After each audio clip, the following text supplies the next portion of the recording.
Hello students, तो welcome back to magnet brains. और आज हम क्या करने वाले हैं? एज प्रॉमिस्ड हम करेंगे पाठ क्रमांक 6 के अभ्यास प्रश्न उत्तर, जिसका नाम था क्या? चतुर चित्रकार। और आज हम करने वाले हैं इसके प्रश्न उत्तर। तो चलिए बिना देरी किए बढ़ते हैं आगे और हम करेंगे सारी एक्सरसाइजेस सॉल्व।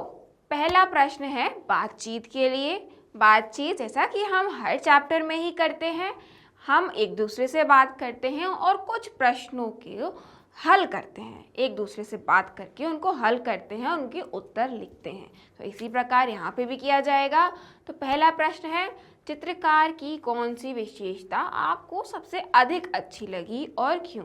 अब आपको इस प्रश्न में क्या बताना है कि पूरी कविता में चित्रकार की कौन सी ऐसी विशेषताएं थी, ऐसी क्या उसके अंदर ट्रेट थी, उसका ऐसा क्या कैरेक्टर था जो आपको सबसे अच्छा लगा। आपको उसका वर्णन करना है, आपको वो लिखना है। हम एक सैंपल को आंसर लिख लेते हैं। चित्रकार की समय के अनुसार उचित निर्णय लेने की विशेषता मुझे सबसे अधिक अच्छी लगी, क्योंकि अगर वह उचित समय पर सही निर्णय नहीं लेता तो वह शेर का शिकार बन जाता। उसने विपत्ति आने पर जल्द से जल्द अपने को संभाला तथा उसे छुटकारा पाया। वहाँ विपत्ति शेर के रूप में उसे सामने खड़ी थी। अब यहाँ पे हमने क्या उत्तर लिखा कि जो चित्रकार था उसने अपने आप को किस तरीके से बचाया, शेर से अपनी जान को किस प्रकार से बचाया। और वो जो पूरी सिचुएशन थी, वो जो विपत्ति थी, मतलब एक ऐसी सिचुएशन जहाँ पे उसकी जान को खतरा हो या उसके लिए परेशानी हो, तो उसको यहाँ पे विपत्ति कहा गया है। तो उस विपत्ति वो जो विपत्ति थी वो शेर के रूप में उसके सामने खड़ी थी। मतलब ये जो शेर था उससे उसने अपनी जान को बचाया। तो हम इस प्रकार इस प्रश्न का उत्तर लिख सकते हैं। तो अगला प्रश्न देखेंगे। शेर ने चित्रकार को कायर डरपोक कहा। क्या आपको लगता है कि चित्रकार वास्तव में कायर और डरपोक था, या वह चतुर और समझदार था? अपने उत्तर का कारण बताइए। अब आपको यहाँ क्या करना है कि आपसे पूछा गया है कि आपको क्या लगता है कि जो चित्रकार था वह वाकई बहुत ज़्यादा डरपोक था या फिर कायर था जैसा कि शेर ने कहा, या फिर आपको ऐसा लगता है कि वो चतुर था और समझदार था। तो आपको ये बताना है कि आपको क्या लगता है और क्यों लगता है। तो हम उसका एक उत्तर देख लेते हैं। चित्रकार शेर की पकड़ से आसानी से निकल गया था। इसी खींच के कारण उसने उसे चित्रकार को कायर डरपोक कहा, मगर हकीकत में चित्रकार चतुर और समझदार था। अगर चित्रकार कायर और डरपोक होता तो वह शेर को देखकर कुछ भी नहीं कर पाता। उसके हाथ पांव फूल जाते, मतलब वो इतना डर जाता कि वो और कुछ कर ही नहीं पाता। इसके विपरीत उसने इस विकट स्थिति में स्वयं को संभाला तथा इस विपत्ति पर विजय प्राप्त की। यह बात उसकी चतुराई एवं समझदारी को दर्शाती है। तो इस प्रकार आपको लिखना है कि आपको क्या लगता है कि वो चतुर था या डरपोक था। अगर आपको लगता है कि वो डरपोक था तो आपको उसके पीछे का रीज़न भी देना है। चलिए हम करते हैं अगला प्रश्न, जो कुछ इस प्रकार है। आपके अनुसार ऐसा कौन कौन से कार्य हैं जिनका निरंतर अभ्यास करने से उनमें कुशलता बढ़ जाती है? मतलब आपके हिसाब से ऐसे कौन कौन से काम हैं? जिस प्रकार से इस कविता में बताया गया कि चित्रकला का अभ्यास करना मतलब उसकी प्रैक्टिस करना, उस चीज़ को बार बार करने से आप कीजिए, आप शेर हैं, आप कीजिए इसको अपने जंगल में। तो इस प्रकार से आपसे एक प्रश्न पूछा गया है कि ऐसी कौन कौन सी चीज़ें हैं, अपार्ट फ्रॉम चित्रकारी हो गया या फिर डांसिंग हो गया, सिंगिंग हो गया, राइटिंग हो गया, कोई सी भी एक ऐसी एक्टिविटी जो अभ्यास बार बार प्रैक्टिस करने से उसमें कुशलता मतलब आप बहुत अच्छे हो जाते हैं, आप बेस्ट हो जाते हैं उस चीज़ को करने में। तो ऐसी कौन सी चीज़ है, उसको आपको लिखना है। तो इसका एक सैम्पल आंसर हम देखेंगे। निरंतर अभ्यास से कुशलता में वृद्धि प्राप्त करने वाले कुछ प्रमुख कार्य इस प्रकार हैं। चित्रकला एवं मूर्तिकला। मूर्तिकला मतलब मूर्ति बनाना, मिट्टी से बनाना, पत्थर से बनाना। गीत एवं संगीत, आप गाने का अभ्यास करते हैं तो आपका जो स्वर है, जिस प्रकार से आप नोट्स लेते हैं, वो और अच्छा हो जाता है। नृत्य कला, आप जितना ज़्यादा डांस करते हैं, अगर आप कोई सीखता भी है, अगर आप जितना ज़्यादा डांस करते हैं तो आपकी स्टेप्स उतनी ज़्यादा क्लियर होती जाती हैं। विभिन्न प्रकार के खेल कूद, अगर आप किसी स्पोर्ट्स में हैं, आप बास्केटबॉल खेलते हैं, आप फुटबॉल खेलते हैं, आप क्रिकेट खेलते हैं, तो अगर आप उसको निरंतर खेलते हैं, आप उसको रेगुलरली खेलते हैं, तो आपकी स्किल्स वहाँ पे भी इन्हांस होती हैं।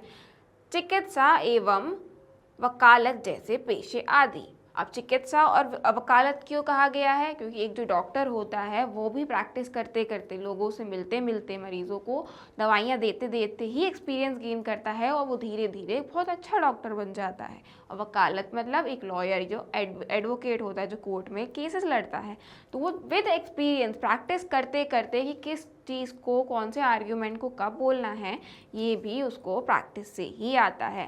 तो इस प्रकार से आपको भी उत्तर लिखना है। चलिए आगे बढ़ते हैं। यदि झील के किनारे नाव ना होती तो चित्रकार शेर से अपनी जान बचाने के लिए क्या उपाय करता? अब ये एक बहुत ही ज़्यादा गंभीर प्रश्न है।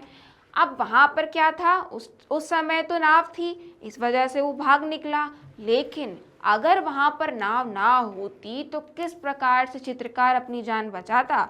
तो हमें ये चीज़ भी लिखनी है। हम एक उत्तर देख सकते हैं, एक इमेजिनेशन तो हमारी काफ़ी है, देख लेते हैं। झील किनारे नाव नहीं होने पर चित्रकार शेर से अपनी जान बचाने के लिए उससे नज़र बचाकर किसी ऊंचे पेड़ पर चढ़ जाता तथा अपने पास पेड़ की कोई बड़ी शाखा तोड़कर रखता, जिससे शेर के संयोग से पेड़ पर चढ़ने की स्थिति में उसे डराया जा सके। ऐसा करने से चित्रकार की जान बचने की संभावना काफ़ी अधिक होती, कारण कि शेर ऊंचे पेड़ों पर सामान्यतः नहीं चढ़ पाते। आप कोई अन्य उत्तर भी लिख सकते हैं। ये एक रीज़न हमने आपको दिया कि ये एक चीज़ और हो सकती थी नाव के अलावा, कि वो पेड़ पर चढ़ जाता, किसी ऊंचे पेड़ पर चढ़ जाता और एक पेड़ की डगाली, मतलब एक मोटी सी डगाली, पेड़ का ही एक डंडा रख लेता अपने पास में और वो वहाँ से बच जाता, जब तक शेर वहाँ से चला नहीं जाता। ऐसा क्यों? क्योंकि शेर जो है वो ज़्यादा ऊंचा नहीं चढ़ पाता है पेड़ों पर, और अगर वो गलती से चढ़ता भी तो वो उस डंडे से, चित्रकार जो है वो उस डंडे से या फिर उस डगाल से पेड़ की उसको मार के डराता। या ऐसे हम क्या करते हैं, जब हमें किसी चीज़ को डराना पड़ता है या किसी जानवर को हम डराना चाहते हैं, उसको दूर भगाना चाहते हैं, तो हम क्या करते हैं कि उसको दूर से ही ऐसे ऐसे करते हैं कि दूर हो जाओ, दूर हो जाओ, दूर हो जाओ, कोई डंडा लेके या फिर कुछ और लेकर। हालांकि हमें ऐसा नहीं करना चाहिए, परंतु हम अपनी जान बचाने के लिए ऐसा करते हैं। इसीलिए तो हम एक ऐसा उत्तर भी लिख सकते हैं कि ये एक सिचुएशन है जहाँ पर चित्रकार अपने आप को बचा सकता है। आप अगर आपकी इमेजिनेशन कुछ और कहती हो कि वो किस और तरीके से अपनी जान बचा सकता था, तो आप वो भी लिख सकते हैं। चलिए अब हम करेंगे पाठ से कुछ प्रश्न। हम हर चैप्टर में क्या करते हैं, हम हर चैप्टर के जो क्रक्स होता है उसके अंदर जो बातें होती हैं पाठ में डायरेक्टली जो पूछा जाता है, तो वह प्रश्न करते हैं, प्रश्न उत्तर भी सॉल्व करते हैं। तो इसी प्रकार से हम यहाँ पे भी करेंगे। नीचे दिए गए प्रश्नों के सबसे उपयुक्त उत्तरों पर तारे का चित्र बनाइए। आपको क्या करना है कि जितने प्रश्न दिए हुए हैं यहाँ पे आपको ऑप्शंस दिए गए हैं, आपके मल्टीपल चॉइस हैं ये। आपको जो उत्तर सबसे सही हो, सबसे बेस्ट आंसर दे रहा हो, उसके सामने एक स्टार बनाना है। तो चलिए बिना देरी किए जानते हैं हमारा पहला प्रश्न हमसे क्या पूछ रहा है।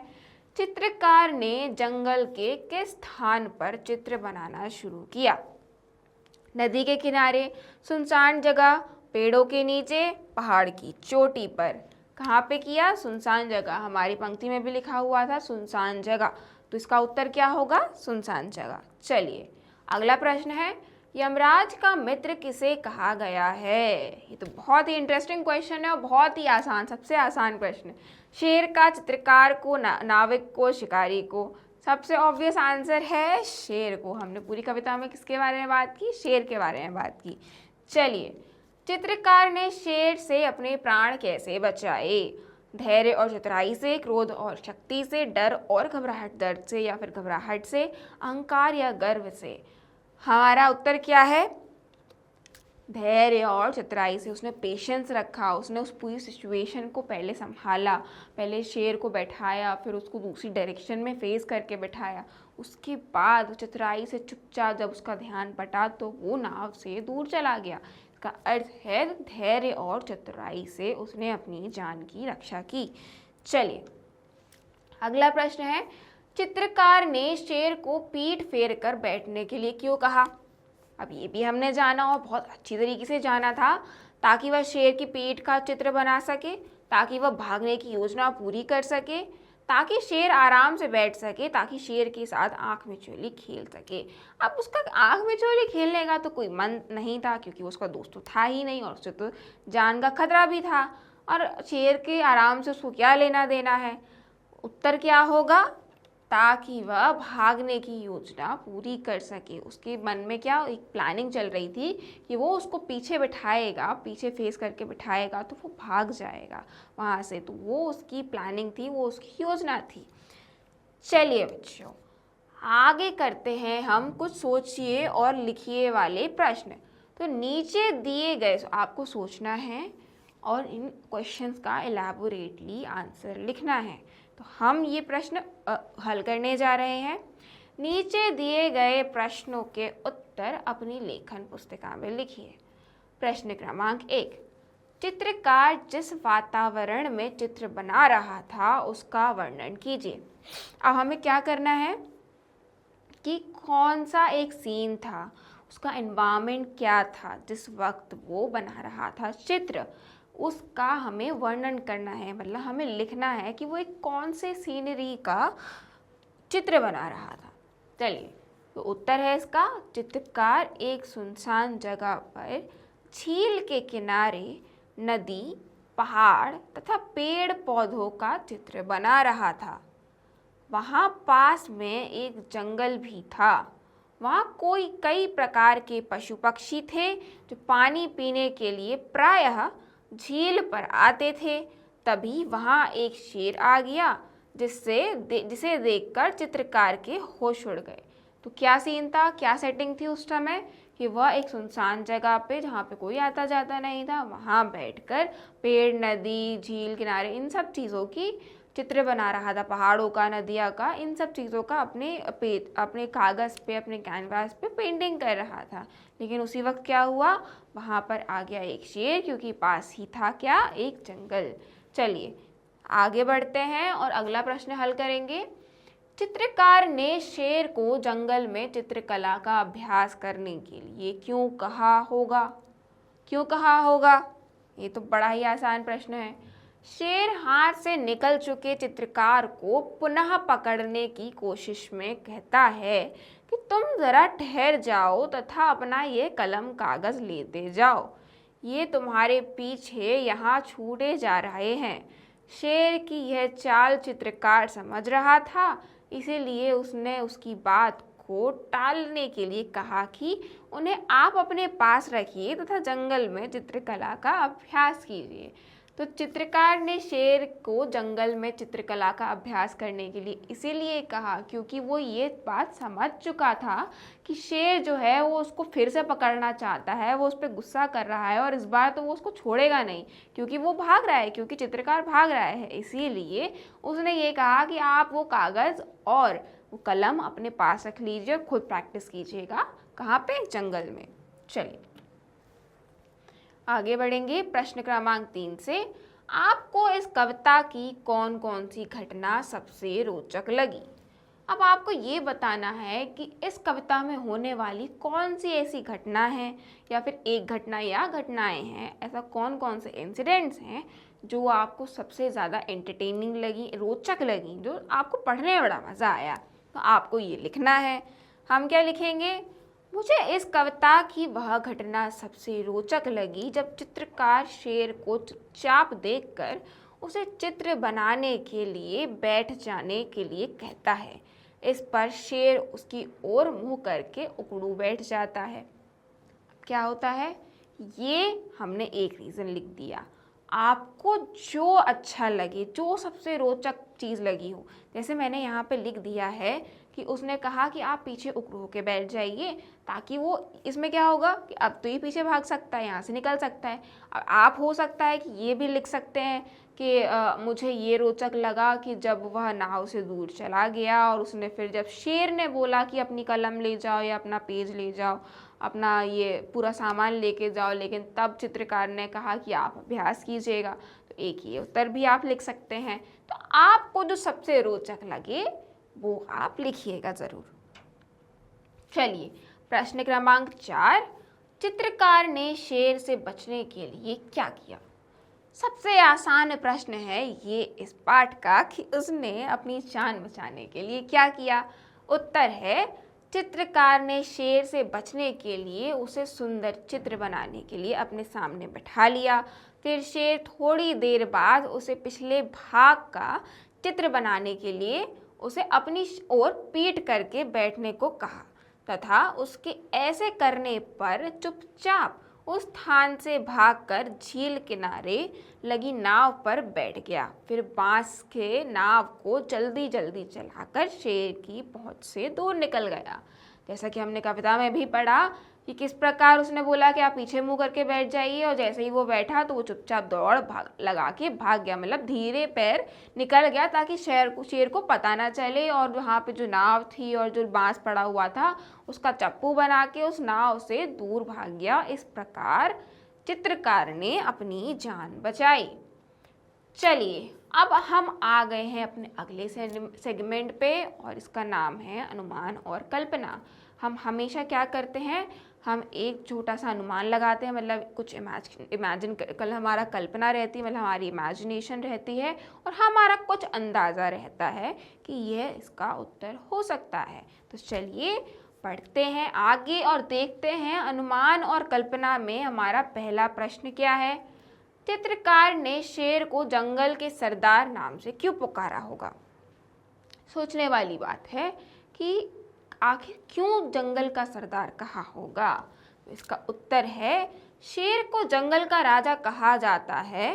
चित्रकार शेर से बचने के लिए उसका मुंह अपने से विपरीत करना चाहता था ताकि शेर उसे वहां से खिसकता हुआ ना देख सके।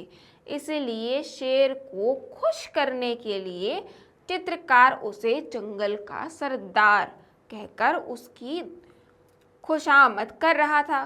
खुशामद मतलब उसको प्रसन्न कर रहा था, उसको क्या कर रहा था, एंटरटेन कर रहा था, उसकी तारीफ कर रहा था ताकि उससे खुश हो जाए शेर और उसकी बात मान ले, कर रहा होगा ताकि शेर खुश होकर उसका कहा मान ले। जैसा कि हमने जाना, तो हम ये एक उत्तर लिखेंगे इसके लिए।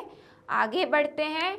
यदि चित्रकार जंगल में रुक जाता और शेर से मित्रता करने का प्रयत्न करता तो क्या होता? अब ऐसे में क्या होता, हमें ये भी लिखना है। यदि चित्रकार जंगल में रुक जाता और शेर से मित्रता मतलब उससे दोस्ती करने का प्रयत्न करता, मतलब प्रयास करता, कोशिश करता, तो इसकी कोई गारंटी नहीं होती कि वह उसे मित्रता करता है या उसकी मित्रता कितने दिन चलती, क्योंकि शेर एक जंगली तथा हिंसक जानवर है, वह कभी भी चित्रकार को मार देता। आप अन्य उत्तर भी लिख सकते हैं। अब ये आपका अनुमान है और आपकी कल्पना है कि आप क्या इसमें उत्तर लिखेंगे। यहाँ पे एक हमने अनुमान लगाया कि अगर ये एक दूसरे से दोस्ती करते तो इस बात की कोई गारंटी ही नहीं थी कि ये कितने दिन तक दोस्त रह पाते, क्योंकि आखिरकार शेर तो शेर है तो वो जंगल का राजा, और उसको भूख लगती तो वो क्या करता, चित्रकार को ही अपना शिकार बना लेता। इसीलिए हमने एक ये उत्तर लिखा है।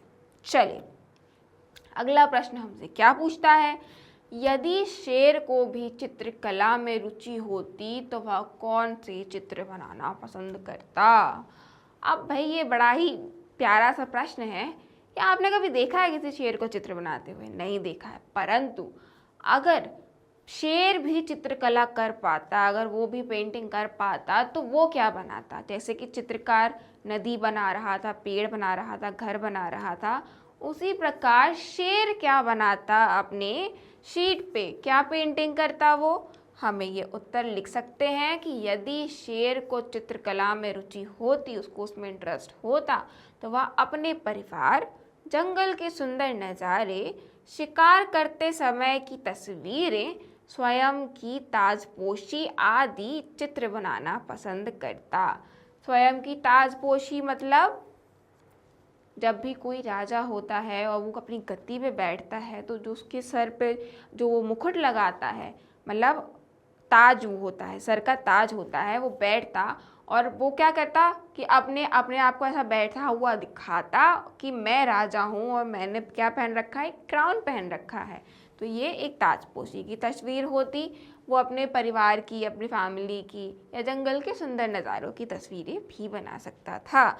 आपकी इमेजिनेशन क्या कहती है, आप उसको भी इसमें इंक्लूड कर सकते हैं। चलिए अगला प्रश्न हमसे क्या कह रहा है, यदि चित्रकार के स्थान पर आप होते तो शेर से बचने के लिए क्या करते। अब भाई ये आपके लिए प्रश्न है कि आपकी चतुराई या फिर आपकी समझदारी क्या कहती है कि आप किस प्रकार, अगर आप चित्रकार की जगह होते, अगर आपके सामने शेर होता तो आप अपनी जान कैसे बचाते। तो हम इसका उत्तर क्या लिख सकते हैं, यदि चित्रकार के स्थान पर मैं होता तो शेर से बचने के लिए मैं भी चित्रकार जैसा ही करता। हो सकता है कि आप भी वही करते जो चित्रकार ने किया, या फिर हो सकता है कि आप कुछ और करते। तो ये आपको अपनी कल्पना से लिखना है कि आप और क्या लिख सकते हैं, बाकी आप वह भी लिख सकते हैं कि आपने जो चित्रकार ने जो किया वो भी कर सकते हैं। चलिए तो अब करेंगे हम भाषा की बात। भाषा की बात में जैसा कि आपको मालूम है कि हम यूजुअली क्या करते हैं, हिंदी की व्याकरण देखते हैं या तो फिर शब्दावली देखते हैं और हिंदी को और ज़्यादा डेप्थ में समझते हैं, जो कि सबसे आसान और सबसे इंटरेस्टिंग पार्ट होता है हिंदी पढ़ने का। अगर आपकी हिंदी अच्छी है तो आप किसी भी तरीके से किसी भी एग्जामिनेशन में, कोई भी हिंदी का एग्ज़ाम बहुत अच्छी तरीके से निकाल सकते हैं। और आपको प्राउड भी फील करना चाहिए इस बात पे, क्योंकि आपकी जो हिंदी पे पकड़ है या फिर कोई भी लैंग्वेज पे पकड़ होती है उसको उसकी डेप्थ से ही समझी जाती है। तो देखिए अब हम देखते हैं भाषा की बात में हमारे लिए क्या प्रश्न है। चलिए कविता में से चुनकर कुछ पंक्तियाँ नीचे दी गई हैं। इनमें छिपे मुहावरे पहचानिए और उनके नीचे रेखा खींचिए। तो देखिए अब क्या है कि यहाँ पे हमको दिए गए हैं कविताओं की कुछ पंक्तियाँ। कविताओं की पंक्तियाँ एज इन हमें सीधे सीधे पंक्ति उठा के रख दी है। हमें क्या करना है, अब हमें पहचान करना है इसमें कि मुहावरा कौन सा है उस पूरी पंक्ति में। तो चलिए पहले एक एग्जाम्पल देख लेते हैं, फिर उसके बाद हम सॉल्व करना चालू करेंगे। उसे देखकर चित्रकार के तुरंत उड़ गए होश। इसमें हमें क्या मुहावरा दिख रहा है, उसे देखकर चित्रकार के तुरंत उड़ गए होश, मतलब वो सक्का बक्का रह गया, मतलब वो बहुत ज़्यादा ही डर गया। ये यहाँ पे हमारा मुहावरा कहलाएगा। चलिए तो अब हम सॉल्व करना शुरू करते हैं अगले से। नदी पहाड़ पेड़ पत्तों का रहना गया कुछ जोश। इसका उत्तर क्या होगा, रहना गया कुछ जोश। नदी पहाड़ पेड़ पत्तों का रहना गया कुछ जोश। इससे क्या अर्थ निकल रहा है, इस मुहावरे से क्या अर्थ निकल रहा है कि अब कुछ इंटरेस्ट नहीं रहा, पूरा मन इधर उधर विचलित हो गया है, अब कोई जोश नहीं है मन के अंदर। तो ये हमारा मुहावरा हमने देखा। चलिए अगली लाइन में क्या है मुहावरा, चित्रकार ने नाव पकड़कर ली जी भर के सांस। इसका उत्तर क्या होगा, ली जी भर के सांस मतलब एक राहत की सांस ली। अब उसको क्या हो रहा है, एक साई ऑफ हैप्पीनेस है उसके अंदर। वो क्या है, एक चिंता से मुक्त होने के बाद जो उसने सांस भरी है उसको हम कहेंगे ली जी भर के सांस। यहाँ पे हमारा ये मुहावरा होगा। अगला मुहावरा क्या है हमारा, इधर शेर था धोखा खाकर झुंझलाहट में चूर। यहाँ पे हमारा मुहावरा होगा धोखा खाकर झुंझलाहट में चूर। मतलब धोखा खाकर, यहाँ पर धोखा खाकर मतलब यहाँ पे इन्होंने खा लिया है धोखा, इनको मिल गया है क्या, किसी ने इनको बिट्रे कर दिया है, शेर को बिट्रे कर दिया है। तो यहाँ पे क्या होगा, धोखा खाकर झुंझलाहट में चूर। झुंझलाहट में चूर मतलब ये हो जाएगा परेशान हो गया, मतलब अपनी फ्रस्ट्रेशन में एकदम लीन हो गया, इतना ज़्यादा गुस्सा आया। चलिए, भाषा की बात का अब एक और प्रश्न है, मुहावरों का खत्म वो हो गया है। अब हमें क्या करना है, मुहावरों का वाक्यों में प्रयोग करना है। तो अब इन मुहावरों का प्रयोग करते हुए अपने मन से नए नए वाक्य बनाइए। उड़ गए होश के, हमने जितने मुहावरे यहाँ पे अंडरलाइन किए, अब हमें इनका करना है वाक्यों में प्रयोग। पहले हमने क्या देखा, कविता में देखा था, अब हमें क्या करना है, अब हम अपने खुद के वाक्य, ओरिजिनल वाक्य बनाएंगे। तो उड़ गए होश से हमारा क्या पहला वाक्य बन सकता है, परीक्षा का कठिन पेपर देखकर छात्रों के होश उड़ गए। जब भी आप अपने क्वेश्चन पेपर में कोई ऐसा क्वेश्चन देख लें जो आपसे ना बनता हो या फिर आपने पढ़ा ना हो, तो आपको क्या होता है, होश उड़ जाते हैं, मतलब आप एकदम, आपका दिमाग विचलित हो जाता है कि अब मैं क्या करूं। चलिए, अगला है रहना गया कुछ जोश। रहना गया जोश से क्या हो सकता है, विरोधी की ताकत देखकर सैनिकों में रहना गया कुछ जोश। मतलब अब ये परेशान हो गए हैं, जो सामने वाला जो इंसान है इस लड़ाई के बीच में, अब सामने वाले का जोश देख के, सामने वाले की ताकत देखकर अब हम क्या कर रहे हैं, बहुत ज़्यादा जो सेना है वो पूरी तरीके से डिमोटिवेट हो गई, मतलब रहना गया कुछ जोश। ली जी भर के सांस, अस्पताल में ठीक होकर लौटे बेटे को देखकर माँ ने जी भर के सांस ली, मतलब एक राहत की सांस ली, वो टेंशन से मुक्त हो गई, मतलब परेशानी से मुक्त हो गई। तो क्या क्या हमने बनाया, अस्पताल से ठीक होकर लौटे बेटे को देखकर माँ ने ली जी भर के सांस। अगला है धोखा खाकर। राघव ने व्यापारी से धोखा खाकर आगे से हर सौदे में सावधानी बरतने की निश्चय किया।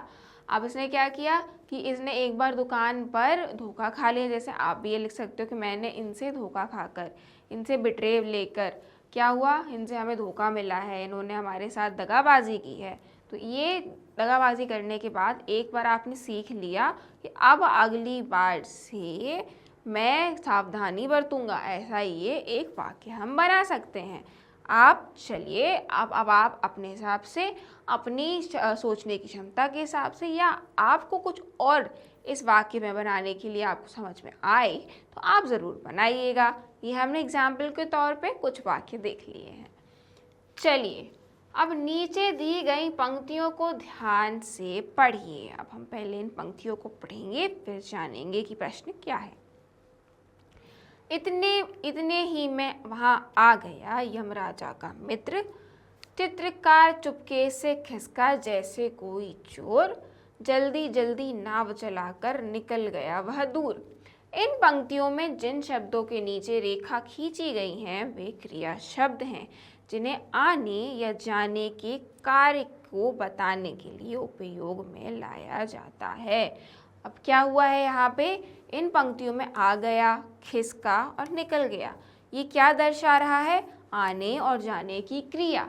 क्रिया हमने जाना था, क्रिया क्या होता है, वो चीज़ जब कोई चीज़ काम कर रहा है, जैसे मैं पढ़ा रही हूँ, आप पढ़ रहे हैं, आपका पढ़ना क्या होगा, क्रिया कहलाएगी, मेरा पढ़ाना क्या होगा, क्रिया कहलाएगी। तो इसी प्रकार आना, जाना, खिसक जाना, ये आने और जाने की क्रिया को दर्शाते हैं।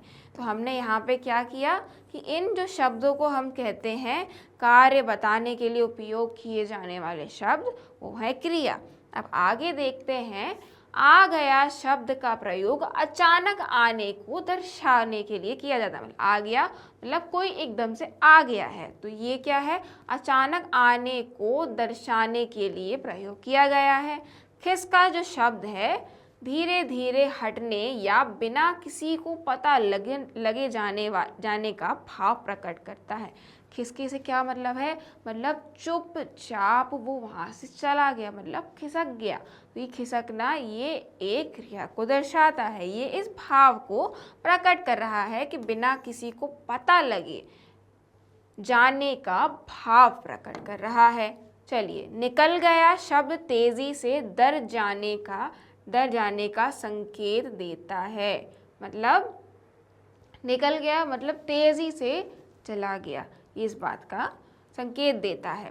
आने और जाने के कार्य को बताने के लिए इसी प्रकार के अनेक क्रिया शब्दों प्रयोग किया जाता है। आगे दिए गए ऐसे ही क्रिया शब्दों का प्रयोग करते हुए अपने मन से वाक्य बनाइए। आपको क्या करना है, यही कुछ आपको एक एक्सरसाइज दी गई है, यही आने जाने वाले शब्दों का प्रयोग कर कर आपको वाक्य में प्रयोग करना है, आपको वाक्य बनाने हैं, ताकि आपका ये जो कंसेप्ट है क्रिया शब्दों का ये क्लियर हो सके, आप उसको प्रैक्टिस कर सके और फिर ये आपके एग्जाम में भी इसी प्रकार पूछा जाएगा कि ये जो क्रिया शब्द है या तो आप उसमें वाक्य में प्रयोग कीजिए या फिर इन वाक्यों से आप ढूंढिए कि क्रिया शब्द क्या है। तो हम ये क्या करेंगे, प्रैक्टिस से हमें ये समझ में आएगा। चलिए तो हम ये सॉल्व कर लेते हैं। आने के लिए क्रिया शब्द और जाने के लिए क्रिया शब्द। अब हम पहले करेंगे आने के लिए क्रिया शब्द के लिए। तो पहला हमारा एक उदाहरण है आना। वह मेरे पास आया। यहाँ पे इन्होंने क्या किया, एक वाक्य में प्रयोग कर लिया। अब अगला हम देखेंगे पहुँचना। वह 1 महीने बाद कल घर पहुँचा। मतलब पहुँचा, पहुँच गया, आ गया है। तो यहाँ पे पहुँचना जो शब्द है, यहाँ पे हमने इसका वाक्य में प्रयोग कर लिया, पहुँच चुका है। ठीक है। दाखिल होना मतलब कहीं एंटर होना, ये भी एक आने का संकेत बताता है, ये भी एक क्रिया शब्द है। तो इसके लिए हम क्या वाक्य में प्रयोग करेंगे, डॉक्टर जनरल वार्ड में दाखिल हुआ, मतलब एंटर हुआ। अगला है प्रवेश करना। प्रवेश करना भी दाखिल होने की तरह ही है। अब इसको क्या करेंगे, दादाजी ने बैठक में प्रवेश किया, मतलब वो भी जो बैठक चल रही थी जहाँ लोग बैठे हुए थे वहाँ पे आए, मतलब उन्होंने प्रवेश किया। ये भी आने के लिए क्रिया शब्द है। उपस्थित होना मतलब प्रेजेंट होना। इसके लिए हम क्या वाक्य प्रयोग करेंगे, तुम्हें कल सभा में उपस्थित होना होगा, मतलब वहाँ पे अपनी प्रेजेंस देनी होगी। तो ये उपस्थित होना भी क्या हुआ, क्रिया शब्द हुआ। अब हम जाने के लिए प्रयोग करेंगे, जैसे किसी जगह से हम जा रहे हैं। आप क्या बोलते हो, मैं कल स्कूल आऊँगा, स्कूल आऊँगी, या फिर मैं खेलने आऊँगा, या ऐसा। ये सारी चीज़ें क्या आने के लिए होती है, मतलब इंक्लूजन के लिए यूज़ होती है, जहाँ पे आप जाएं, पहुँचे। लेकिन जाने के लिए, जैसे अब जब छुट्टी हो गई है स्कूल की, अब मैं घर जा रहा हूँ, मैं बाज़ार जा रहा हूँ, मैं खेलने जा रहा हूँ। तो ये हमारे क्या होगा, जाने के लिए, आने फिर जाने के लिए जो क्रिया शब्द हैं उनका अब हम क्या करेंगे, वाक्यों में प्रयोग करेंगे। एक उदाहरण लिखा हुआ है, निकल पड़ना। मैं साहसिक यात्रा के लिए निकल पड़ा, मतलब निकल गया, चल गया, चला गया। ठीक है। अब अगला हम देखेंगे रवाना होना। रवाना मतलब आप किसी एक जगह से दूसरी जगह की ओर निकल गए हैं, पहुंचे नहीं हैं लेकिन निकल गए हैं। तो इसके लिए क्या, ट्रेन ठीक 10 बजे भोपाल के लिए रवाना हुई। आप कुछ और भी वाक्य में प्रयोग कर सकते हैं। आप ये भी लिख सकते हैं कि हमारा परिवार इस जगह जाने के लिए XYZ किसी भी जगह जाने के लिए रवाना हुआ, निकल गया है। एक और है अगला, उड़ना। अब उड़ने के लिए हम क्या करेंगे, आज से चिड़िया का बच्चा उड़ने लगा। मतलब अब ये पहले क्या होता है कि वो होता है घोंसले के अंदर, वो अब घर में रह रहा है, लेकिन अब वो क्या, अब अपना घोंसला छोड़ के जा रहा है, तो क्या उड़ रहा है। तो उड़ना यहाँ पे हमने देख लिया, आज से चिड़िया का बच्चा उड़ने लगा है। अगला है हमारा फिसलना। अब फिसलना मतलब अब क्या, कोई भी स्लिपरी जगह होती है जहाँ पे हमारा पैर सही से खड़े नहीं हो पाते, हमें बैलेंस नहीं बता पाते, तो हम वहाँ पे क्या होता है, हम फिसल जाते हैं। तो इसके लिए ये भी एक जाने की क्रिया ही बताता है, फिसल जाना मतलब ये भी एक क्रिया ही है। तो इसमें हम क्या करेंगे वाक्य में प्रयोग, असावधानी के कारण मैं फर्श पर फिसल गया। अब यहाँ पे हमने वाक्य में प्रयोग कर लिया कि उसने सावधानी नहीं बरती, इसीलिए जो फर्श था, जो सरफेस था, वहाँ से वो फिसल गया, गिर गया। चलिए खिसकना। खिसकना हमने और पढ़ा था, खिसकना मतलब चुपचाप निकल जाना, चाहे किसी को पता ना चले। तो इसके लिए क्या है, गिरने से उसकी कमर की हड्डी खिसक गई। खिसक गई मतलब शिफ्ट हो गई, पता भी नहीं चला, गिर गया वो। अब उसकी जो हड्डी है वो डिस्प्लेस हो गई, अपनी जगह से कहीं और चली गई, थोड़ा सा आगे हो गई, पीछे हो गई, या फिर टूट गई। तो जो खिसक जाना एक है, तो मतलब एक सटल वे है, वो क्या है, बहुत ही आराम से बिना पता चले ही वो कुछ ऐसा हो गया, हमने जानबूझ के हड्डी तो नहीं तोड़ी, नहीं हुआ ना, लेकिन वो खसक गई। तो हम इस प्रकार से इनका वाक्यों में प्रयोग करेंगे। अब चलिए बच्चों, अब हम देखेंगे एक और चीज़, एक और प्रश्न है। फिर उसको कुछ हिम्मत आई, देख उसे चुपचाप। उपयुक्त पंक्ति को ध्यान से देखिए। जहाँ जिन शब्दों को रेखांकित किया गया है वे शब्द संज्ञा शब्दों क्रमशः चित्रकार और शेर के लिए प्रयुक्त हुए हैं। आप जानते ही होंगे कि संज्ञा के स्थान पर प्रयोग किए जाने वाले शब्दों को सर्वनाम कहते हैं। ये हमने हमारी पिछली वीडियोस में भी जाना कि संज्ञा क्या होता है, सर्वनाम क्या होता है। संज्ञा वो शब्द होते हैं जो किसी नाम, जगह, चीज़ को का बताते हैं हमें कि ये चीज़ है, क्या है। सर्वनाम क्या होता है कि उस जगह, उस नाम को, जैसे राम हो गया, शेर हो गया या फिर चित्रकार हो गया, इनके नाम की जगह कुछ और जो शब्द यूज़ होते हैं, जैसे वह, वो, मैं, मेरा और ऐसे जो शब्द होते हैं उनकी जगह जो यूज़ होते हैं उनको सर्वनाम कहते हैं। तो अब नीचे दिए गए वाक्यों में रेखांकित संज्ञा शब्द को हटाकर, मतलब हमारे पास क्या होगा, हमारे पास कुछ वाक्य होंगे जहाँ पर संज्ञा शब्दों के नीचे अंडरलाइन होगा। हमें उन संज्ञा शब्दों का प्रयोग किए बिना एक सर्वनाम वहाँ पे प्लेस करना है, फिर उसके साथ पूरा एक वाक्य बनाना है। तो हम क्या करेंगे, नीचे दिए गए वाक्यों में रेखांकित संज्ञा शब्दों को हटाकर उचित सर्वनाम शब्दों का प्रयोग कीजिए। चलिए बिना देरी किए आगे बढ़ते हैं और देखते हैं ये क्या एक्टिविटी है हमारे लिए। फिर शेर को चुपचाप देखकर चित्रकार को कुछ हिम्मत आई। तो इसका उत्तर हमने देख लिया है, मतलब ये तो हमारा एग्जाम्पल में ही है। तो फिर उसे हमने यहाँ उसे प्रयोग कर लिया, चुपचाप देखकर उसको, चित्रकार के लिए हमने उसको यूज़ कर लिया। तो ये हमारा, इस प्रकार से हमको ये बाकी के क्वेश्चन भी सॉल्व करने हैं। तो अब क्या है, चित्रकार जल्दी जल्दी नाव चलाकर दूर निकल गया। इसका उत्तर क्या होगा, वह। हमने चित्रकार की जगह क्या यूज़ कर लिया, वह जल्दी जल्दी नाव चलाकर निकल गया। ठीक है, अगला है हमारा चित्रकार नाव में बैठ गया। डैश नाव में बैठ गया, हम क्या लिखेंगे यहाँ पे, वह थर्ड पर्सन का हम एक यूज़ करेंगे कि वह नाव में बैठ गया। ये हमारा सर्वनाम हो जाएगा। अब शेर बहुत गुस्से में था। अब इसमें हम क्या लिखेंगे, यहाँ पे भी वह लिखेंगे। सबसे आसान होता है सर्वनाम पहचानना या सर्वनाम लिखना। ठीक, सबसे आसान, क्योंकि हमें वह, यह, यही सारे शब्द यूज़ करने होते हैं। तो वह बहुत गुस्से में था। अगला है हमारा, चित्रकार और शेर के बीच वार्तालाप हुआ। डैश के बीच, अब जब दो लोगों के लिए प्रयोग करेंगे तो उनके लिए, जब किसी एक के लिए यूज़ करते हैं तो हम बोलते हैं उसका। जब हम एक से ज़्यादा लोगों के लिए करते हैं प्रयोग तो उनका या उनको हम क्या करते हैं, सिंगुलर से प्लूरल फॉर्म में चले जाते हैं, एक वचन से बहुवचन की तरफ चला जाते हैं। तो उसी प्रकार से हमें यहाँ पे भी उनका प्रयोग करना है। चलिए, ये तो हमारे हो गए कुछ प्रश्न हल। अब हमें क्या करना है, अब आ गए हैं हम अपने अगले सेगमेंट पे, तो वो है कविता से कहानी। हम देखेंगे कि ये हमारे लिए क्या एक्टिविटी है। पहला, चतुर चित्रकार कविता में आपने शेर और चित्रकार की कहानी का आनंद लिया। अब इस कहानी को अपने शब्दों में लिखिए।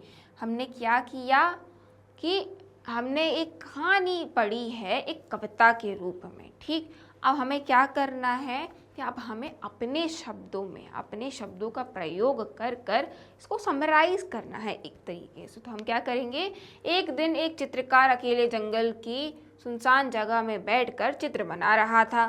तभी अचानक वहाँ यमराज का मित्र जैसा डरावना शेर आ गया। शेर को देखकर चित्रकार के होश उड़ गए और उसका सारा जोश ठंडा पड़ गया। ये हमने एक अपने उत्तर लिख दिया। फिर आगे क्या लिखेंगे, एक सेगमेंट हमारा हो गया। पर थोड़ी देर बाद चित्रकार ने खुद को संभाला और डर छिपाकर शेर से बोला, आइए, मैं आपका सुंदर चित्र बनाना चाहता हूँ, आप जरा बैठ जाइए। शेर सुकड़ू उकड़ू मुकड़ू हुआ और अपने सारे अंग समेट कर बैठ गया। वह बड़े ध्यान से चित्रकार को देखने लगा। चित्रकार ने कुछ समय बाद कहा कि चित्र तैयार हो गया है, अब जरा पीठ उधर कर लीजिए ताकि मैं पीछे का चित्र भी बना सकूं। शेर उसकी बात मानकर पीठ घुमाकर बैठ गया। हम अभी तक क्या देख रहे हैं कि हमने जो कविता पढ़ी है बहुत छोटे फॉर्म में, हम उसकी अब समरी लिख रहे हैं। हम एक तरीके से व्याख्या ही लिख रहे हैं, लेकिन अपने शब्दों में हमने उस कविता से क्या समझा एक एक करके हम वो लिख रहे हैं। अब मौका देखकर चित्रकार धीरे से वहां से खिसक लिया। पास ही झील किनारे एक नाव और एक बांस रखा था। चित्रकार ने झट से नाव पकड़ी, जी भर की सांस ली और तेजी से नाव चलाकर वहां से दूर चला गया। उधर शेर अब भी आंखें बंद किए बैठा रहा। उसे जब काफी देर हो गई और उसको कोई आवाज नहीं आई तो उसे शक हुआ कि कुछ गड़बड़ है। उसने जब पीछे मुड़कर देखा तो चित्रकार वहां नहीं था। अब शेर को समझ आ गया कि चित्रकार ने उसे धोखा दिया है। शेर बहुत गुस्से में चिढ़कर चिल्लाया, अरे डरपोक, कम से कम अपनी कलम और कागज तो ले जा, इन्हें यहाँ छोड़ गया। तब दूर से चित्रकार ने जवाब दिया, आप ही रखिए, अब आप ही चित्रकला का अभ्यास कीजिए जंगल में। हमने क्या किया, जो कविता पढ़ी उसको सरल शब्दों में, अपने शब्दों में एक तरीके से एज इट इज लिख दिया, परंतु एक किस पैराग्राफ फॉर्म में। हमने जो समझा, हम कोई भी चीज़ समझते, जैसे मैं आपको कुछ चीज़ समझा रही हूँ, अगर आप यही चीज़ अपनी समझ से लिखने के लिए जाएंगे कि मैम ने क्या पढ़ाया था, तो वो आप इस प्रकार से लिखेंगे। इसीलिए इसी प्रकार से हमने इस कविता को इस फॉर्म में लिख दिया है। किस फॉर्म में लिख दिया है? अपने शब्दों में लिख दिया है, बहुत ही ज़्यादा सिंप्लीफाइड वे में। सबसे आसान काम है, क्योंकि जब भी आप कोई चीज़ पढ़ते हैं तो आपके दिमाग में अपने आप ही चीज़ें अपने आप क्या होने लगती हैं, बनने लगती हैं कि ये है, इसका अर्थ ये होगा। अब तो क्या किया है हमने, ये उत्तर लिख लिया है। अब हम बढ़ेंगे आगे और एक और है हमारी छोटी सी एक्टिविटी जो करके आने वाला है हमें बहुत सारा मज़ा। तो चलिए, इस कहानी के अंत में चित्रकार नाव में बैठकर दूर चला जाता है। अपनी कल्पना से इस कहानी का अंत बदल कर लिखिए। उदाहरण के लिए देखिए, उदाहरण के लिए ये लिखा हुआ है। हमें क्या करना है कि कविता में तो एक अंत लिखा हुआ था कि वो नाव से दूर भाग गया और उसने बोला कि आप रखिए अपने पास वो सामान रखिए और आप अभ्यास कीजिए जंगल में। परंतु अगर हम इसका एंड चेंज करना चाहें तो कई बार क्या होता है, आप मूवीज़ देखते हैं, उसमें क्या एक हैप्पी एंडिंग होती है या फिर कभी सैड एंडिंग होती है, फिर कुछ ना कुछ होता है जिससे एंडिंग होती है उस मूवी की। तो कई बार हम सोचते हैं कि काश अगर ऐसा ना होता और ऐसा होता तो इस तरीके से इस मूवी की ऐसी एंडिंग होती। तो इसी प्रकार इस कहानी की या फिर इस कविता की जो एंडिंग हमने पढ़ी, जो जिस तरीके से इसका अंत हुआ इस कविता का, वो ना होते हुए किसी और तरीके से अगर अंत होता तो वो कैसे होता, वो हमें लिखना है। एक उदाहरण के तौर पे हमें चित्र दिया गया है, उसके बाद हम अपनी एंडिंग खुद लिखेंगे, हम खुद रचेंगे। तो चित्रकार शेर से मित्रता कर लेता है, ये एक एंडिंग है। या शेर चित्र बनाने में चित्रकार की सहायता करता है। तो इस प्रकार से या तो वो क्या कर रहा है, ये उससे मित्रता कर ली है, ये मित्रता हो गई है इनकी, या तो फिर शेर ही मदद कर रहा है किसकी, चित्रकार की, उसका तस्वीर बनाने के लिए। अब हम क्या लिखेंगे इसके लिए उत्तर, हमारा क्या मानना है कि हम किस तरीके से इसकी जो एंडिंग है वो चेंज कर सकते हैं। देखिए, हम लिखते हैं चित्रकार शेर से मित्रता कर लेता है। तो चित्रकार पूरे साहस के साथ शेर का चित्र पूरा करता है। वह बोला, जंगल का सरदार, आप जंगल के सरदार, आपका चित्र बनाते हुए मुझे एहसास हुआ कि आप शक्तिशाली होने के साथ साथ बहुत शांत और धैर्यवान भी हैं। धैर्यवान मतलब पेशेंस भी हैं, मतलब आप बहुत आराम, बहुत सहजता है आपके अंदर। क्या आप मेरे मित्र बनोगे? आप किसी से फ्रेंडशिप करते हैं तो आप उसकी क्वालिटीज़ देख के फ्रेंडशिप करते हैं। तो इसी प्रकार इन्होंने भी दोस्ती का हाथ बढ़ाया।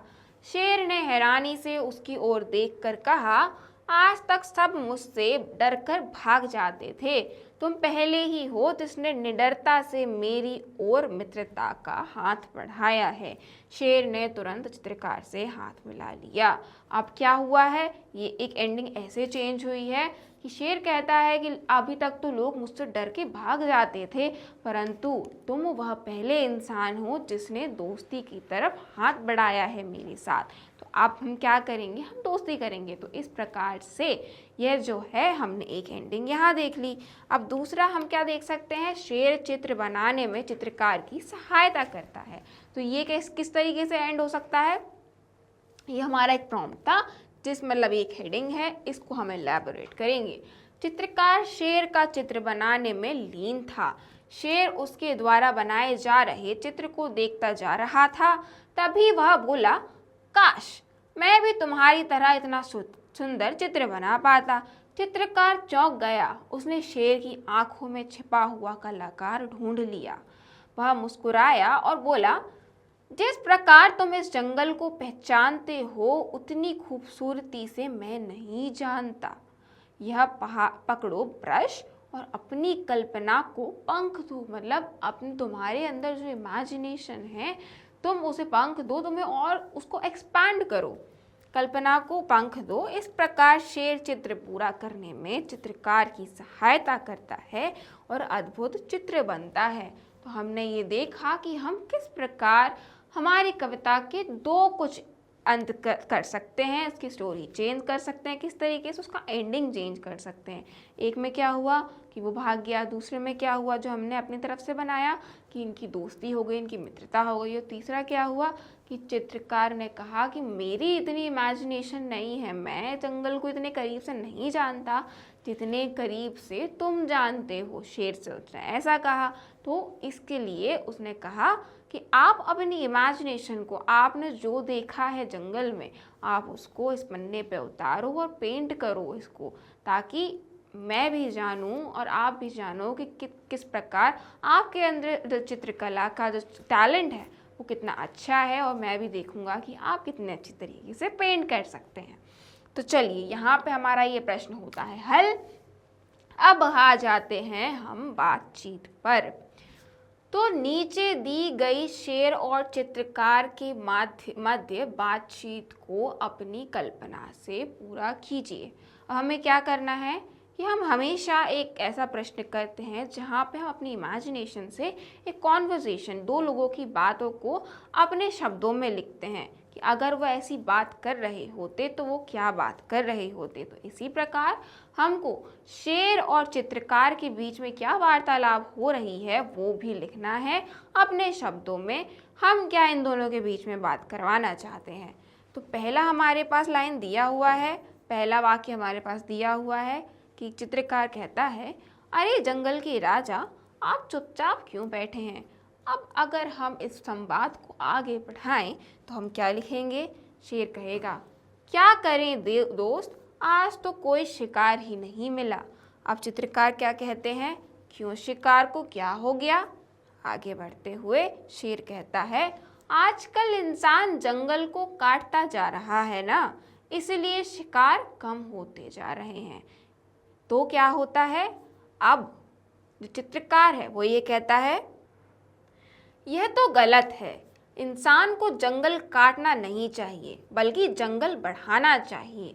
अब शेर क्या कहते हैं, काश इंसान अपने लिए ही सही जंगल तथा यहाँ के पर्यावरण का महत्व समझता है। यहाँ पे एक बहुत ही गहरी बात, हम एक ही जो कॉन्वर्जेशन कर रहे हैं, हम जो संवाद कर रहे हैं, काफ़ी गहरा है, ये पूरा इम्पैक्टफुल है। किस तरीके के लेके, नेचर को लेके, जंगल को लेके। यहाँ पे हम दो बातें देख रहे हैं, जंगल में किस तरीके से राजा जो शेर है, जंगल का राजा है, वो ये बता रहा है कि मेरे पास अब शिकार नहीं है क्योंकि इंसान जो हैं वो पेड़ काटते जा रहे हैं, जिसकी वजह से जानवर भी मरते जा रहे हैं और विलुप्त होते जा रहे हैं। इस वजह से मेरे खाने के लिए भी कुछ नहीं होता है। तो चित्रकार भी यही कहता है कि ये तो गलत है, इंसान को ऐसा नहीं करना चाहिए, नहीं काटना चाहिए बल्कि जंगल को बढ़ाना चाहिए, क्योंकि वो हमारे इन्वायरमेंट के लिए और अच्छी बात होती है। इसीलिए क्या कहता है शेर कि काश इंसान अपने लिए ही सही जंगल तथा यहाँ के पर्यावरण का महत्व समझता। हमारे लिए भी एक बहुत बड़ा महत्व है। तो क्या कहता है चित्रकार, यह दिन आएगा दोस्त, हम युवा यह करके दिखाएंगे। अब चित्रकार ये कहता है कि हम ये जो युवा हैं, हम जो यंगस्टर्स हैं, हम आपसे भी ये बात कही जा रही है एक तरीके से कि हम ये करके दिखाएंगे और हम जंगलों को बढ़ाएंगे और घना करेंगे, ना कि काटेंगे। चलिए, ये हमारा संवाद पूरा हो गया है। अब हमें क्या करना है, एक और छोटी सी एक्टिविटी है जिसको हम अंजाम देंगे, वो है तुलना। तुलना मतलब कंपैरिजन, ये किसके मुकाबले कौन है, क्या है, क्यों नहीं है। तो हम किसके बारे में देखेंगे, चित्रकार और शेर के बीच में तुलना करेंगे, कंपैरिजन करेंगे कि क्या चीज़ चित्रकार के अंदर है और क्या चीज़ शेर के अंदर है और क्या चीज़ दोनों के ही अंदर है। तो हमारा प्रश्न है, चित्रकार और शेर की विशेषताओं की तुलना कीजिए और उचित स्थान पर सही या गलत का चिन्ह लगाइए। हमें मालूम है विशेषता क्या होती है, कैसा है, उसका रूप कैसा है, उसकी विशेषता समझाना। मतलब अगर राम अच्छा है तो उसकी जो अच्छाई होगी वो उसकी विशेषता है। तो इसी प्रकार से हमारे पास कुछ गुण लिखे हुए हैं, ये उनकी विशेषताएं लिखी हुई हैं। हमें क्या करना है, शेर की जो विशेषता होगी, जो गुण होगा, उसके सामने अगर वो सही है तो उसके सामने करेक्ट का चिन्ह बनाना है, राइट वाला चिन्ह बनाना है। अगर गलत है तो रॉन्ग वाला चिन्ह बनाना है। चलिए, बिना देरी किए हम देखते हैं क्या है। बुद्धिमान, चित्रकार बुद्धिमान था या नहीं था? था, बिल्कुल था। शक्तिशाली कौन था, चित्रकार था या शेर था? शेर था। चलिए, डरपोक कौन था? चित्रकार डरपोक था, वो डरा इसलिए वो भागा। चतुर कौन था? वो भी चित्रकार ही था, हमने लिख दिया, उसके लिए राइट कर दिया। साहसी कौन था? शेर था, उसके अंदर साहस था। तो इसके लिए हम क्या करेंगे, क्योंकि वो जंगल का राजा है इसलिए वो साहसी था। भोला कौन था? बेचारा चित्रकार था, तो ये चित्रकार का गुण है। जिज्ञासु कौन था? ये भी चित्रकार था, तो ये उसके अंदर जिज्ञासा थी। जिज्ञासा मतलब कुछ और जानने की चाह होती है, उसको हम जिज्ञासा कहते हैं। ठीक, अब ये जिज्ञासु हो गया, भोला भी था। अब हमें क्या करना है, हमारे ये प्रश्न उत्तर हो गए हैं। ये वाला जो हमारा सेगमेंट है ये हमने कर लिया है, ये एक तुलना हमने टिक कर लिया है, क्या सही है क्या गलत है। अब हम बढ़ते हैं आगे और पाठ से आगे कुछ प्रश्न देखेंगे। चित्रकार अपनी चतुराई का प्रयोग करके संकट से बच गया था। क्या कभी कभी आपने किसी संकट का सामना करने के लिए अपनी चतुराई दिखाई है? उस अनुभव को कक्षा में साझा कीजिए। अब क्या हुआ कि चित्रकार तो अपने एक मुसीबत से निकल गया, लेकिन अब आपसे पूछा जा रहा है क्या आप किसी संकट से बाहर आए हैं? अगर आप आए हैं किसी संकट से बाहर तो उस अपने अनुभव को साझा कीजिए अपने दोस्तों के साथ और अपनी कक्षा में बताइए। तो एक सैम्पल आंसर हम देखेंगे, बाकी आप इसी तरीके से एक उत्तर लिखिएगा अभी और अपने सहपाठियों को साथ में बताइएगा भी। तो क्या है, एक बार की बात है, हम गर्मियों की छुट्टियों में मामा जी के घर गए थे। घर के सदस्यों को किसी काम से कुछ देर के लिए बाहर जाना पड़ा। घर में मैं, मेरी छोटी बहन और मामा का बेटा था। हम सभी खेल रहे थे कि अचानक मेरे मामा का बेटा कमरे में बंद हो गया और दरवाज़ा लॉक हो गया। पहले तो हम तीनों घबरा गए, लेकिन फिर मैंने धैर्य से समस्या का समाधान सोचा। मैंने अपनी छोटी बहन के बालों में लगी चिमटी का सहायता से दरवाज़ा खोल दिया। क्या हुआ, ये एक सिचुएशन आई कि वो कहाँ संकट में पड़ गए कि उसके मामा का जो बेटा था वो कमरे में लॉक हो गया। तो अब ये एक अफरा तफरी का भी माहौल हो गया, घबराहट भी हो गई। लेकिन हमने क्या किया कि मेरी बहन की जो चिमटी होती है, जो क्लिप होती है, उसका प्रयोग करके लॉक खोल दिया और हम उस संकट से बाहर आ गए। तो हमने ये वाला प्रश्न कर लिया है, बहुत आसान था। अब आपको आपका कोई अनुभव साझा करना है, अगर आप किसी संकट में पड़े हैं और उससे कैसे बाहर आए हैं। चलिए, हम पाठ के आगे का ही एक और प्रश्न देखेंगे क्या आपने कभी किसी की संकट में सहायता की है? बताइए कि आपने कैसे सहायता की थी। तो हमें क्या करना है, संकट मतलब परेशानी में अगर आपने किसी की हेल्प की है तो आपको उसका वर्णन करना है।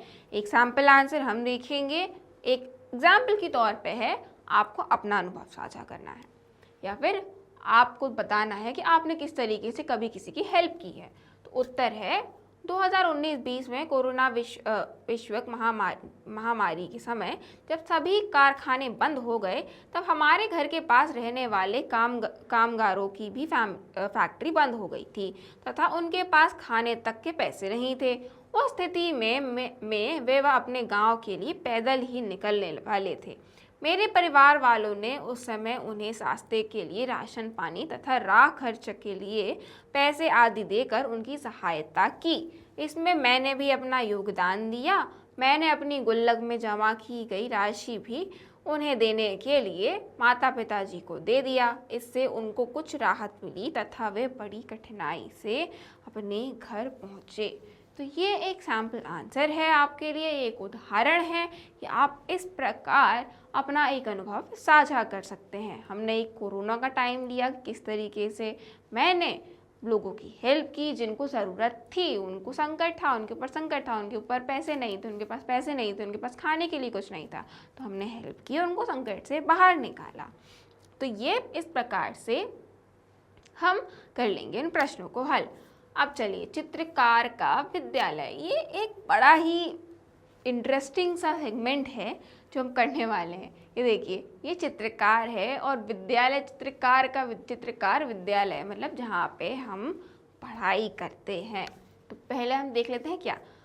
कल्पना कीजिए कि चित्रकार जंगल में एक चित्रकला विद्यालय खोला है। उसने जंगल में एक विद्यालय खोली है जहाँ पर वो सिखाता है चित्रकला करना, पेंटिंग करना। आप इस विद्यालय का कोई नाम सुझाइए और इसके बारे में कुछ वाक्य अपनी लेखन पुस्तिका में लिखिए। अब आपको क्या करना है, आपको इस स्कूल का नाम, आपका स्कूल का भी कुछ नाम होता है, तो आपको इस स्कूल का, इस विद्यालय का एक नामकरण करना है और आपको बताना है, कुछ अपने वाक्य लिखने हैं इस चित्रकार के जो विद्यालय है उसके बारे में। तो चित्रकार ने जंगल में एक चित्रकला विद्यालय खोला तथा उसका नाम वन चित्रकालय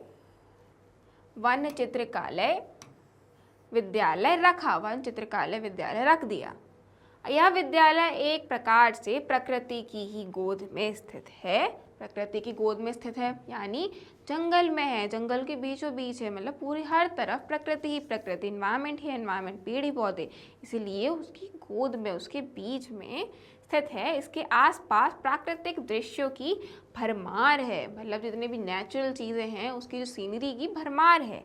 विद्यार्थी इन दृश्यों को अपने चित्रों में उतारते हैं। चित्रकार विद्यार्थियों को चित्रकला के गुण सिखाते हैं। यहाँ की शांति अतुलनीय है। तो हमने क्या वाक्य भी लिख दिए, कुछ एक डिस्क्राइब भी कर दिया कि ये एक तो उसका नाम क्या है, वन चित्रकला विद्यालय है। उसके बाद यहाँ पे जो बच्चे सीखने के लिए आते हैं तो वो अपने आसपास जो दृश्य है जंगल के उनको ही उतारते हैं और यहाँ पे इतनी शांति होती है कि मतलब अतुलनीय, मतलब अनमोल, किसी चीज़ से हम तुलना कर ही नहीं सकते, वो इतनी अच्छी सादगी है उस जगह पे। चलिए, तो हमने ये भी कर लिया है। अब इस विद्यालय के बारे में एक आकर्षक विज्ञापन बनाइए जिसे पढ़कर जंगल के पशु पक्षियों में इस विद्यालय में प्रवेश लेने की इच्छा जाग जाए। चित्र, अब क्या होता है कि आप अगर कहीं एडमिशन लेने के लिए जाते हैं तो आपके पास मिलता है एक विज्ञापन, एक एडवर्टीजमेंट, जिससे आपको पता चलता है कि यहाँ पे ये स्कूल है, यहाँ पे ये एकेडमी है, यहाँ पे मैं ये चीज़ें सीख सकता हूँ। तो इसी प्रकार से आपको इस विद्यालय के लिए, क्योंकि ये नया विद्यालय खुला है, तो आपके लिए, इसके लिए आपको बनाना है एक विज्ञापन। तो क्या करेंगे, जैसे प्रवेश जारी है एक अनोखा विद्यालय, आपके पड़ोस में आइए और सीखिए।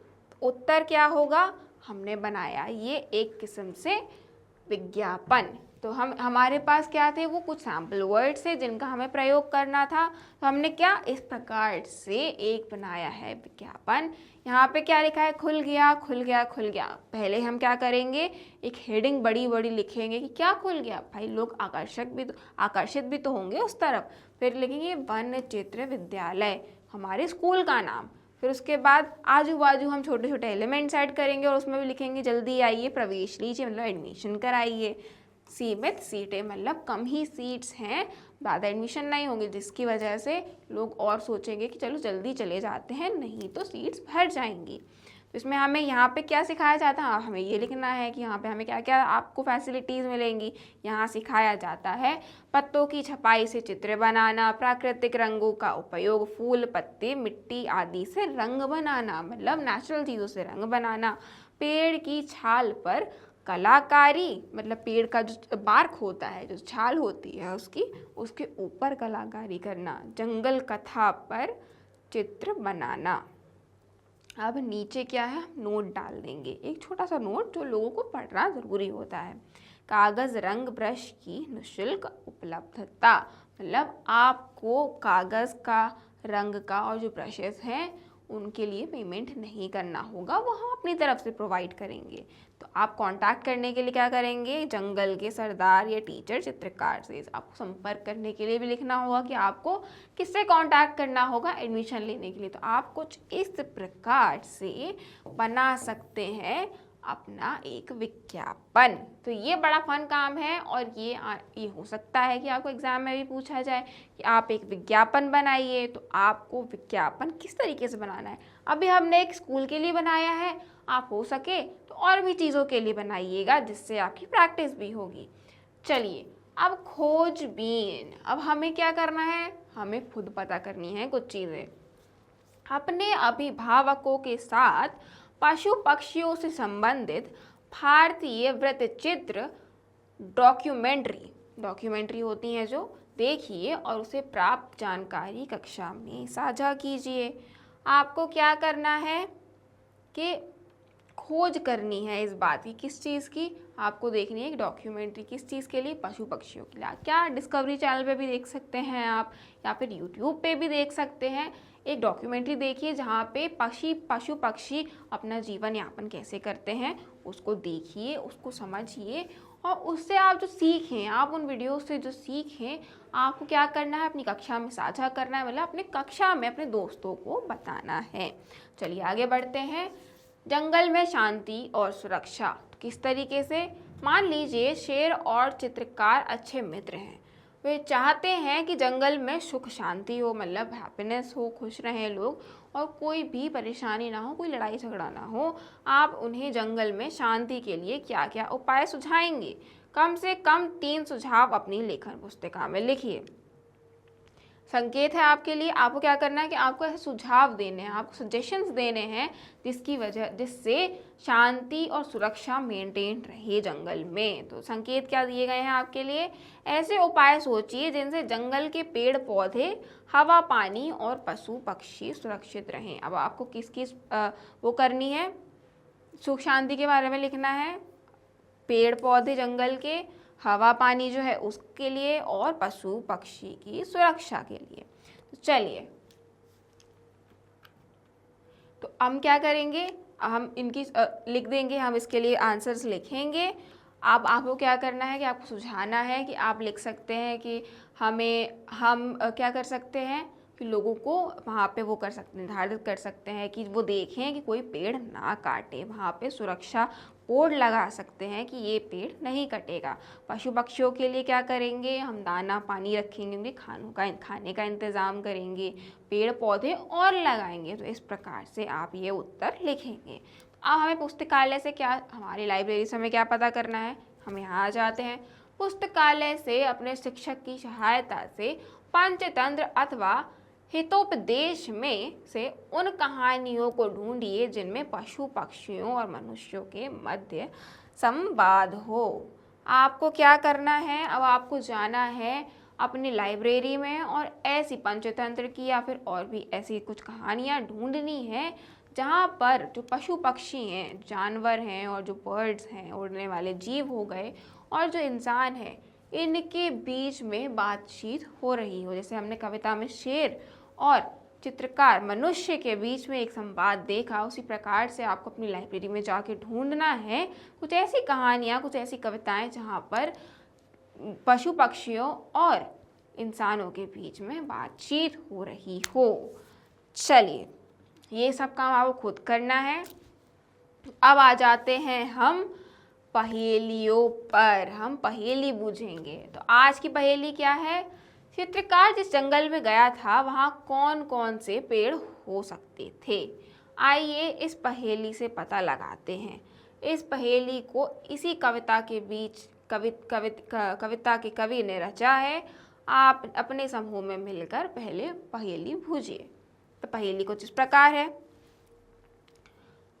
बाबूलाल मदन मुरलीधर इलाचंद्र हुबलाल गिरिजा शंकर बेनी माधव दंड पाणी यशपाल गणपति काशी राम कलापी टहल राम घनश्याम लेकर गए एक दूने कितने थे कुल आम। मतलब ये सारे जो ये नाम दिए गए हैं वो एक से मतलब दुगना दुगना लेकर गए हैं आम। तो हमें क्या बताना है कि कुल मिलाकर कितने आम थे। अब ऊपर दी गई कविता में 12 पेड़ों के नाम छिपे हैं। उन नामों को ढूंढिए, जैसे गणपति, कलापी और टहलराम शब्दों में से पीपल निकलता है।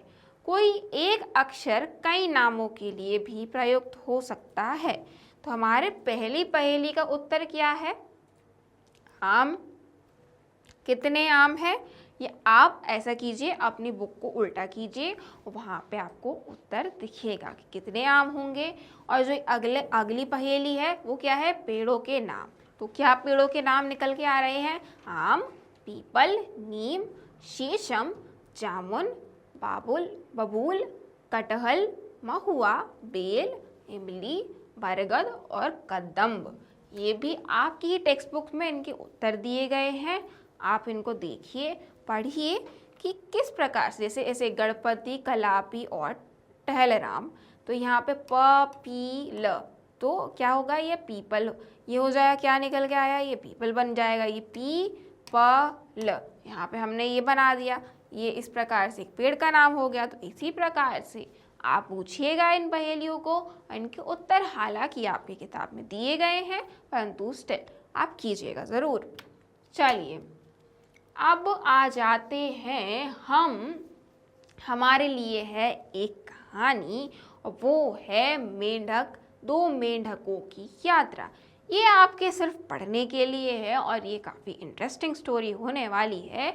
और ये क्या है? एक जापानी लोक कथा। एक जापान जो एक कंट्री है, उनका जो एक रीजनल लोक कथा, कल्चरल कथा, एक कहानी है छोटी सी, जो वहाँ से इंस्पायर्ड है और हमें आपकी टेक्स्ट बुक में दी गई है पढ़ने के लिए। अगर पढ़ने के लिए दी गई है तो कुछ ना कुछ तो बढ़िया सीखने मिलने ही वाला है। तो चलिए बिना देरी किए बढ़ते हैं आगे। कई वर्ष पूर्व जापान में 2 मेंढक रहते थे। उनमें से एक मेंढक ओसाका के पास एक खड्डे में रहता था, जबकि दूसरा मेंढक क्योटो के पास बहने वाली एक नदी में निवास करता था।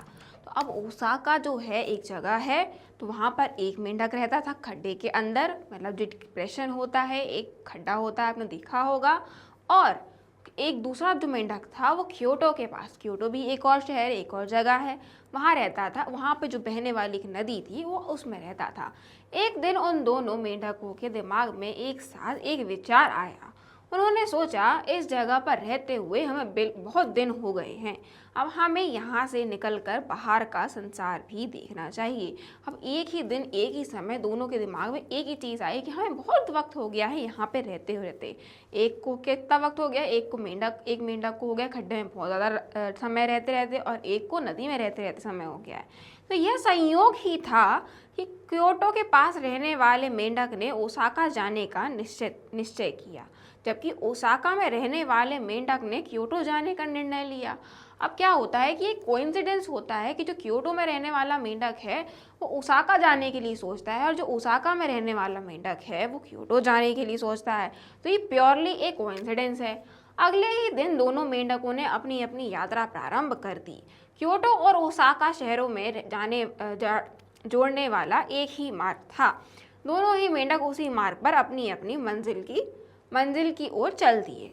मार्ग में एक स्थान पर दोनों मेंढकों की भेंट हो गई। उन्होंने एक दूसरे से हाथ मिलाया और आपस में बातचीत करने लगे। अब क्या हुआ कि ये दोनों एक तरफ निकल गए। अब एक मेंढक निकल गया क्योटो से ओसाका के लिए और एक ओसाका से निकल गया क्योटो के लिए, लेकिन जाने के लिए रास्ता एक ही था जो एक ही जगह जुड़ते थे। तो अब एक तरफ से वो आया, एक तरफ से दूसरा मेंढक आया और दोनों एक दूसरे से मिल गए। और दोनों से मिलने के बाद क्या किया, एक दूसरे से हाथ मिलाया। इमेजिन कीजिए आप ज़रा कि मेंढक एक दूसरे से हाथ मिला रहे हैं और एक दूसरे से बातचीत भी करने लगे। तभी ओसाका की मेंढक ने क्योटो के मेंढक से पूछा, तुम कहाँ जा रही हो मित्र? क्योटो के मेंढक ने उत्तर दिया, मैं ओसाका जा रहा हूँ। यह सुनते ही ओसाका का मेंढक प्रसन्न होकर बोला, क्या बात है, मैं क्योटो जा रहा हूँ। दोनों ही मेंढक चलते चलते बहुत थक चुके थे, इसलिए उन्होंने थोड़ा आराम करने का निश्चय किया। फिर वे पास स्थित एक बड़ी चट्टान की छाया में बैठे जाते हैं। क्या होता है कि अब पास में एक स्थित एक चट्टान थी, थक गए थे क्योंकि चलते चलते, तो वहां जाके वो विश्राम करते हैं, बैठते हैं। तभी ओसाका का मेंढक बोला, कितना अच्छा होता अगर हमारा आकार थोड़ा बड़ा होता। क्योटो के मेंढक ने आश्चर्य से पूछा, आकार बढ़ने से क्या होता? आकार मतलब हमारा बॉडी और बड़ा होता। तो दूसरे मेंढक क्या पूछता है कि उससे क्या होता? ओसाका के मेंढक ने उत्तर दिया, तब हम आसानी से किसी पहाड़ पर चढ़कर उन शहरों को देख लेते जहां हम जा रहे हैं। फिर हमें यह भी पता लग जाता कि वह शहर देखने लायक है भी या नहीं। इसने बहुत गहरी बात कर दी कि अगर हम बड़े होते तो हम पहाड़ों पर चढ़कर देख लेते कि जिस शहर हम जा रहे हैं आखिर वो दिखता कैसा है और हमें जाना भी चाहिए या नहीं।